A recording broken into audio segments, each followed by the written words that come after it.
Iran మహిళా soccer క్రీడాకారిణులకు Australia ఆశ్రయం కల్పించింది.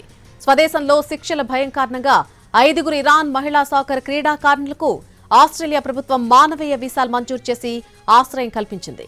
భద్రతా కారణాల దృష్ట్యా ఈ నిర్ణయం తీసుకున్నట్టుగా హోం వ్యవహారాల మంత్రి టోనీ బర్గ్ పేర్కొన్నారు.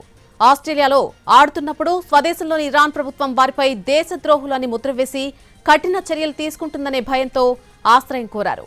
ఆస్ట్రేలియా ఫెడరల్ పోలీసులు ఈ క్రీడాకారులను సురక్షిత ప్రాంతానికి తరలించి వారికి ఆశ్రయం కల్పించారు.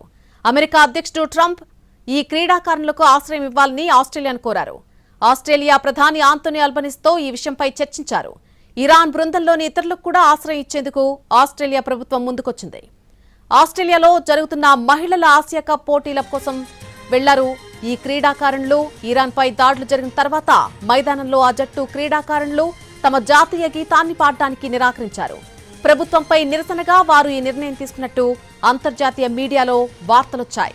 జాతీయ గీతాన్ని గౌరవించని క్రీడాకారులను ఇరాన్ అధికారిక మీడియా దేశద్రోహులుగా అభివర్ణించింది. వారు తిరిగి దేశంలో అడుగుపెడితే కఠినమైన శిక్షలు తప్పవని అక్కడి వర్గాల నుంచి సంకేతాలు వెలువడ్డాయి. విషయం తెలుసుకున్న అమెరికా అధ్యక్షుడు ట్రంప్ తన ట్రూత్ సోషల్ వేదికగా ఈ అంశంపై స్పందిస్తూ ఘాటైన వ్యాఖ్యలు చేశారు.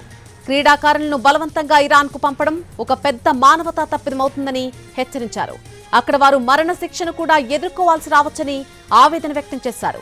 ఒకవేళ ఆస్ట్రేలియా ప్రభుత్వం ఆ మహిళా క్రీడాకారులకు ఆశ్రయం ఇవ్వడానికి వెనుకాడితే అమెరికా వారికి రక్షణ కల్పించడానికి సిద్ధంగా ఉందని ట్రంప్ ప్రకటించారు.